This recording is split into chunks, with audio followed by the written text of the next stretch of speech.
Hello and welcome to Strategic Command World War I. I'm Paradox Gamer playing. Thank you for joining me here.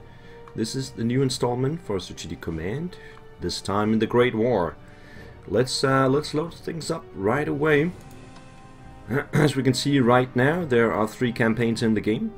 1917 has just arrived. I will not be playing that. I will be playing the 1914 campaigns, from which you can choose to have Italy join the Entente or join the Central Powers. I believe it's gonna be way too easy if they join the Central Powers. Maybe we can play this one as the Entente after one, but I'm gonna go with Call to Arms, with Italy not joining the Central Powers and potentially joining the Entente, and we will be playing as the Central Powers. We can see the victory conditions here is if any 2 of France, Russia and the UK have surrendered, or the national morale is below 1, we'll get a major victory, which means there are 3 ways to do this. You can go for France and Russia, you can go for France and the UK, or you can go for Russia and the UK. And the three gameplays are quite different, I believe. I might want to do all 3 of them. Not sure right now. I think we're gonna start with a Russia and UK version, in which you have to actually beat the Royal Navy. So let's go with that one first. So let's start this one up. And let's see, we want to be the Central Powers, intermediate always. No 3D units. We need the Fog of War. We need... Yeah, we're gonna go with the NATO style counters as well. I don't think we have anything. We could do soft build limits, but it's fine. Let's just do the hard build limits as well, and let's go. So for this version, for beating the UK and Russia, we are gonna need a defensive line towards France, which means we're not going to attack Belgium, so that the front line will be as small as possible. We're going to need a lot of units in Russia, and possibly to defeat the Balkan states as well. So we have a deployment phase first, where we can choose to deploy our units somewhere. Most of our army is now mobilized, but some units remain to be deployed. Some options on deploying these are to deploy them in strike in the west, strike in the east, or in the south. Choose wisely. Right, so we have 1 headquarter, and I believe we can't see right now how... Yes, we can. So we have the artillery and 1 cavalry. Let's see, 1st cavalry and 2nd cavalry. Then we have the 9 corps and the 7 corps. So 2 infantry corps, 2 cavalry corps, and 1 artillery and 1 headquarter units. Basically 1 army that we have here that we can deploy on our own. And since we're going with the UK and Russia plan, we will not be deploying them here in the west. We will be deploying them in, I believe, in the east. Let's see, if we go over here, we can see the east is very lightly defended, and we will expect the Russians to come in force. So we are gonna need some units over here, and I think we're gonna not help out the Austrians in the south. We'll see how that goes when we gets further on. There is a decision to get Hindenburg back, and he will be deployed up here in East Prussia. So I think a army leader will be fine to have down here around Glogau and Posen. So let's put him there. The artillery, though, I will need in the west. The artillery is very nice to have on the attack, but it's also very nice to have here on the defense when we can soften up the enemy from attacking over here. So my plan is to deploy all the artillery here on the western front. There we go. And then we have the cavalry. Go back. Cavalry will be essential for the attack on Russia, because they are basically our blitzing forces. I guess there's no music while we are in the deploying phase, but bear with me, it will come, I guess, later on. Let's get some cavalry going. We need 1 in the south and 1 in the north, I guess. There is cavalry also for the Austro-Hungarians down here. Yeah, okay, let's deploy one down there and one up here. And then the two army units will one in Katowice. And let's get one here as well. And then we're ready for the actual game. I think the music should start up as well.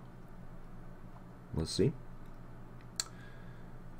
Yeah, so the music is back. Strategic advice, our immediate priorities. Successful advance into Serbia, seizing Belgrade and Niš will encourage Bulgaria to enter the war on our side. But we must also hold our eastern frontier, for Russian advances may entice Romania into entering the war against us. Romania is also an important food source, so war with that country could also lead to hunger and low morale at home. We must therefore advance into Serbia while also holding our eastern frontier as securely as possible. That's very sound advice. Delaying conflict with the UK, violating the neutrality of Belgium, the Netherlands or Denmark will automatically bring the British into the war. Sending any naval units, including submarines, anywhere near the British coast, into the North Sea or the Atlantic would also provoke them. So take care if you hope to delay Britain's war entry, as without provocation it is likely that the British will remain neutral for the first month of conflict. The importance of the Netherlands. Imperial Germany's war economy relies on goods imported from the neutral Netherlands. It is therefore vital that we keep the Dutch friendly to us, using diplomacy if necessary, as it is solely due to their friendly neutral status that we can import goods that would otherwise be deprived us. If the Netherlands were to enter the war on either side, or swing towards favoring the Entente, then we would lose these vital imports and our people could face food shortages. With that out of the way, so we're not going to attack Belgium, and we're going to keep our navy in port, and that way it will be a little while until Britain finally enters the war, but it's unavoidable for them to not enter the war. So basically here in the West we want to decide where do we want our forces to be deployed. We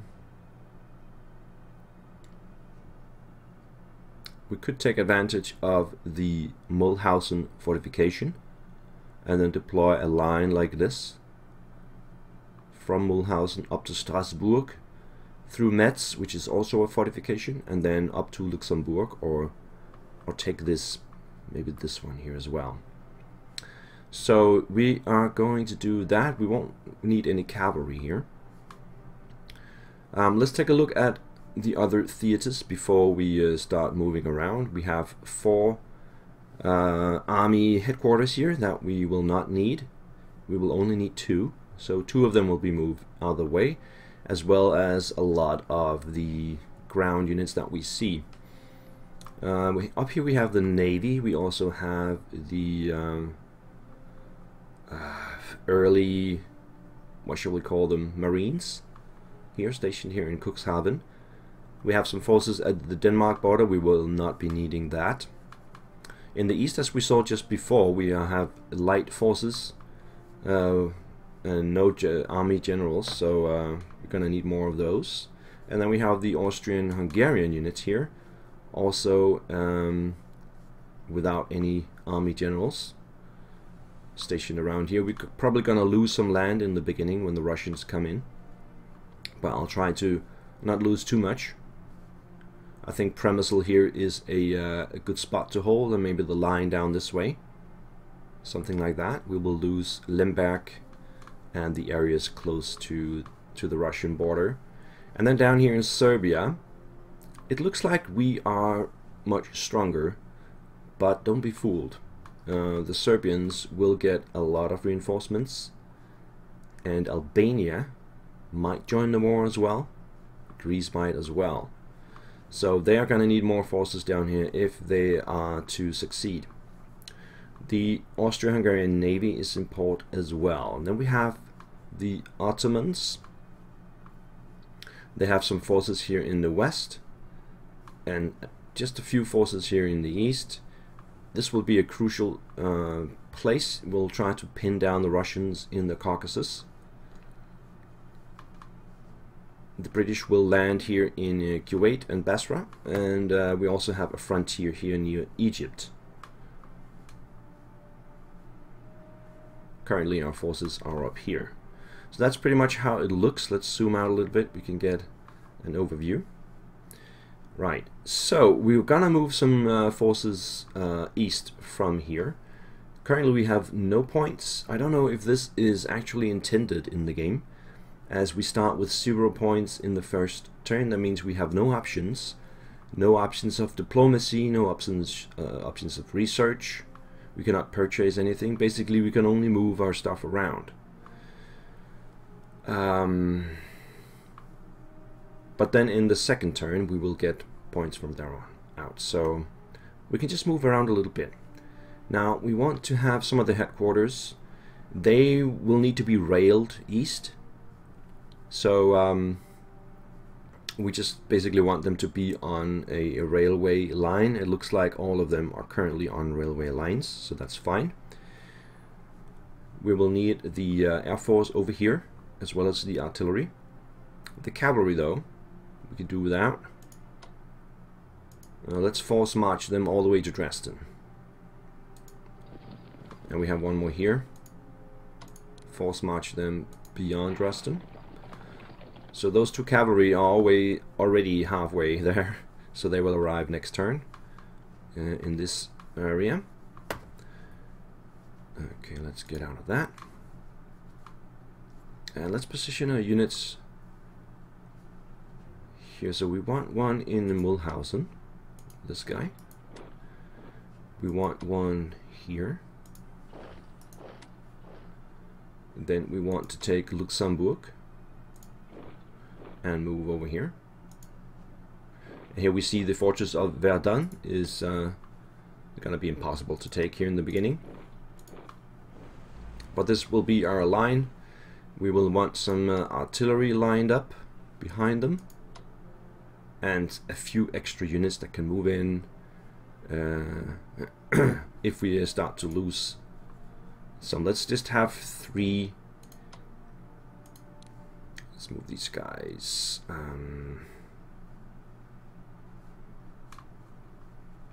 Yeah, they're gonna come up here. Some extra units in the back, so this one will be extra. We'll have one extra. I think we'll move him there, and the artillery up here. And then one extra in Luxembourg as well. The rest of them, they're heading east. So we'll need a headquarter around here. And this one, I think, is fine in this position in Mannheim. So let's start moving these guys east.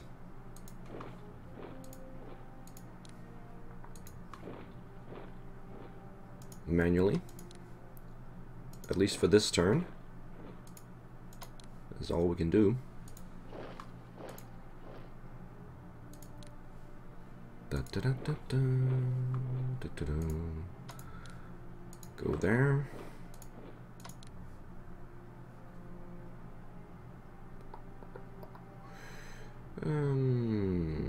Go there. There. And there. Get the planes down here where they can actually see something. And I will not move the headquarters. They will be transferred out by rail in the next turn. So if we go here, oh, we also have the guy up in Denmark. Let's move him down as well. There we go. Right. Now, one thing we need to be aware of is that some of these units are only detachments. The detachment is visible by having a dot at the top, while the regular army corps have 3 X's. And these units here are considerably weaker than the actual army corps that we have. We can leave this guy in Königsberg, move the others back, something like that. We have one here as well. He will be out of the fray, so to speak. Let's get this guy in here instead. The cavalry has moved, so we have one in Posen as well and one in Breslau. These guys will be on the defensive until we get the reinforcements. as we can see, are on the way. So that's pretty much it. We have the aircraft here, which we can just start moving like that. And that's it for the Germans. Then we have the Austro-Hungarians.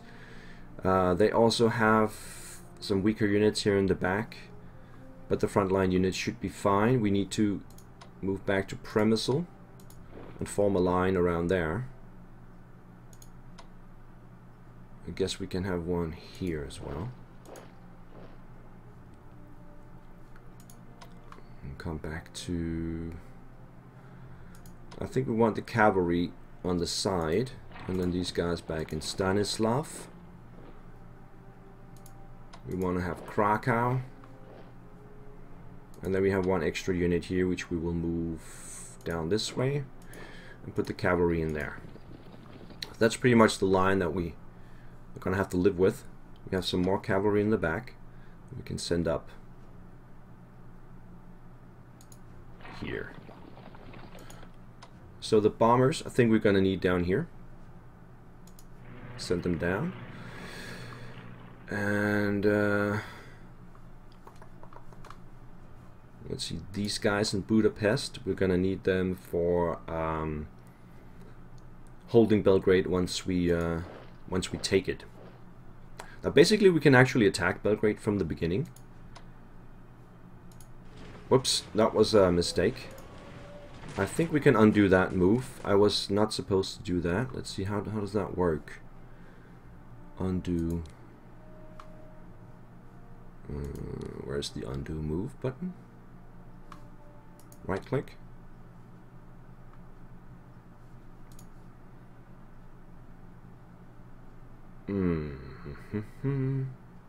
Let's see, is the undo on?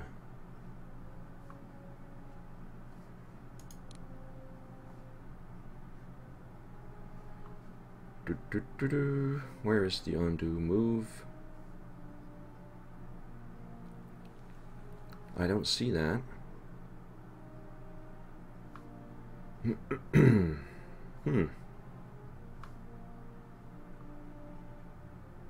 No, it's not there.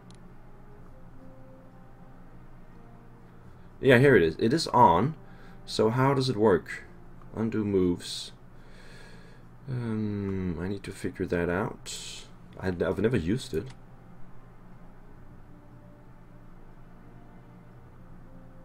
Properties.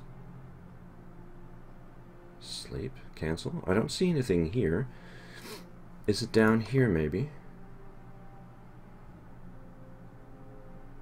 Set mode. Sleep. These are the same options. Rename. Is it over here? Sleep tool, reinforce tool, upgrade, height, show something. Previous next unit. I don't see the undo. Maybe it's a keystroke. Undo. Control U. Alt U. No. Ah, man. That sucks. Obviously, I'm not going to move my headquarter over there, taking losses. Damn it. Yeah, it's probably a keystroke of some sort. Delete, maybe? No. End key? No. Home key. I'm just trying a few of the obvious ones, and if that doesn't work, we'll have to move on. The tap? No. Okay. Let's see if I actually lose this unit. I will redo everything, redo the first turn, and I mean when I start the next video I will have undone this. I could just do a save here also. I have a few saves already in there, so we're just gonna make this there. Okay. Maybe I can come back and redo it if I figure out how to undo that move. So what I was trying to do was to simply just attack Belgrade. We can move through the SOC.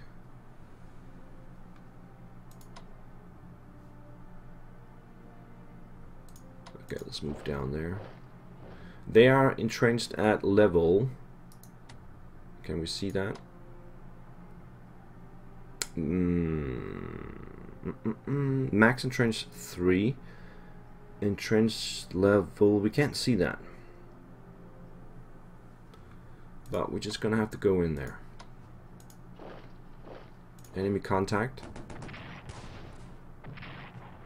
Okay, so they're actually attacking the wrong one.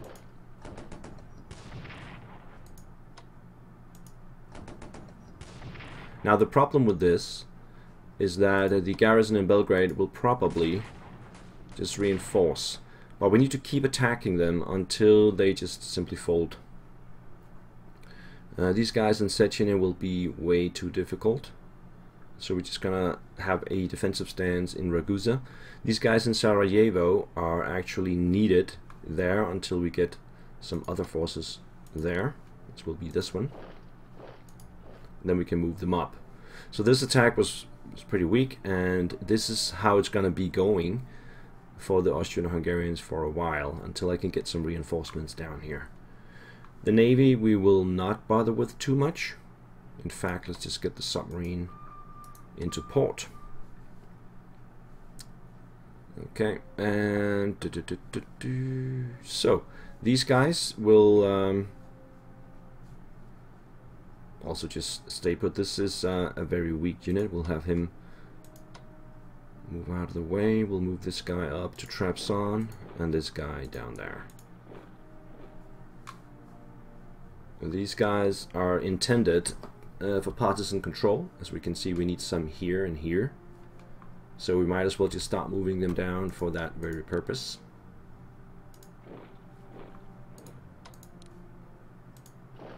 Like that. Alright, I think that's pretty much it. Let's just go for the German Navy. Do we need to rearrange it somehow? Let's see, we have some submarines over there. Some of the units are not in full strength. So let's get them back into port so that they can actually regain their strength. These two and these two over here. I think we're just gonna bring them over here.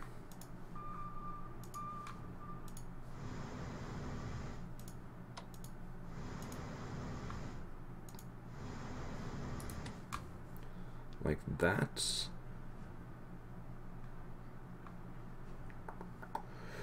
And the destroyers, let's bring them back in here. The submarine can go there. Okay. I think that's all for the first moves. So let's check out the allied moves, and then we can actually start spending some money in the next turn. Too bad about the headquarter here. If I lose him, I will go back and redo it, and we should be back to this point for the next episode. Luxembourg surrenders. Germany plunders a bit of points. Our first points, actually. Now, Commander of the High Seas Fleet Admiral von Ingenohl. Our Mittelmeer Division, whose flagship is the Goeben battle cruiser, is currently in the Mediterranean sailing towards Constantinople. It is recommended that the Goeben continues on to Constantinople, where it will be taken into service with the Ottoman Navy and renamed the Yavuz Sultan Selim. If you decide not to send the Goeben on to Constantinople, then she will instead sail to Pola in the Adriatic, where she will serve alongside the Austro-Hungarian Navy.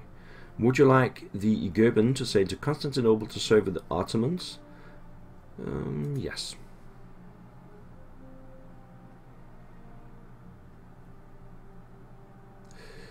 Chancellor General von Böhm-im-Molly and the 4th and 7th Corps of our 2nd Army are currently en route to Novi Sad and Temeshlnburg near the Serbian border, where they will deploy shortly to take part in the invasion of Serbia.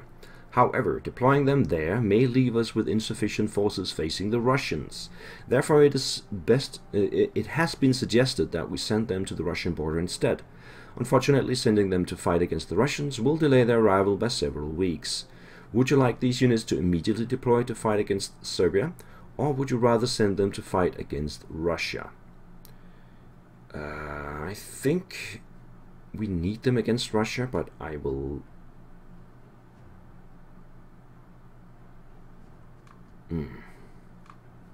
Yeah, I think we need them in Russia.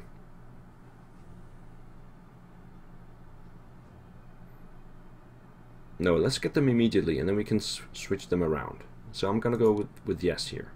They will deploy. We'll get another headquarter there. That's nice. And we get 2 army corps, and the French mobilization continues, and the Russian mobilization, obviously. And we also have some mobilization units. We get a headquarter there. That's nice. And 1 army corps. And our first points are in the bank. Now the intended turn.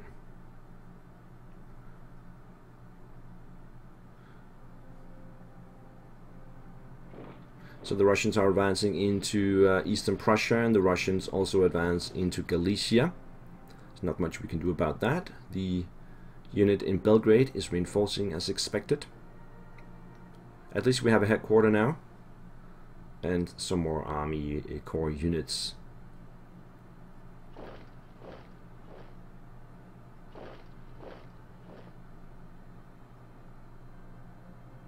Also, we should start digging in on our line here. I'll do that in the start of the next turn.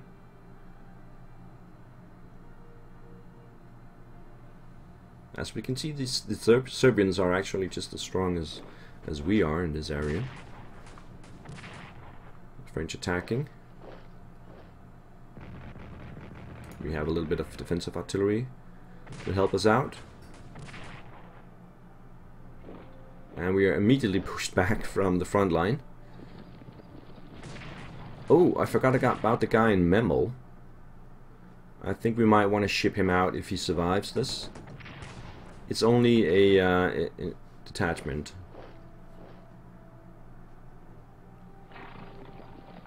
He might still suffer some more losses.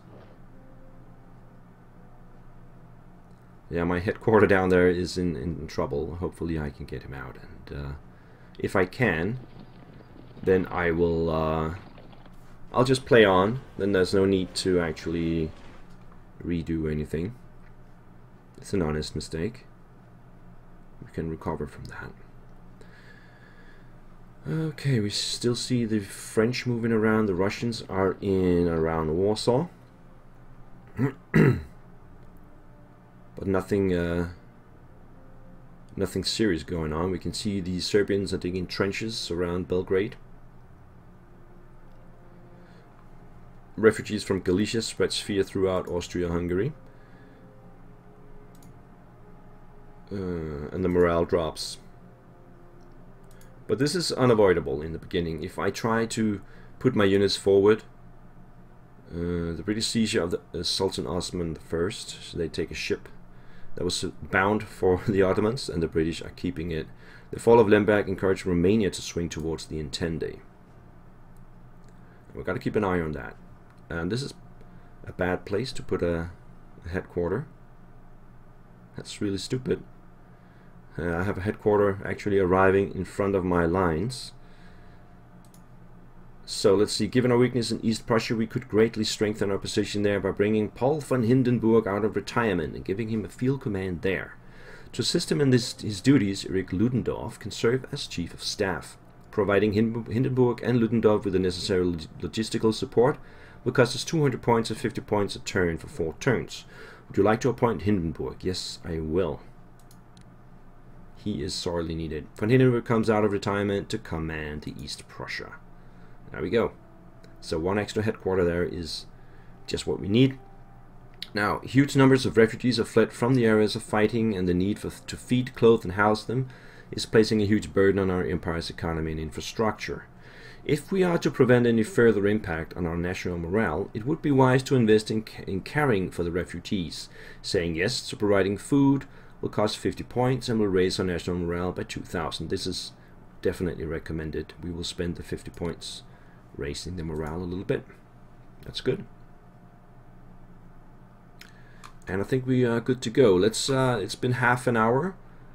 I think we will put a stop in here, and then we'll continue in the next episode. Thank you guys for watching, and I will see you around. Bye bye.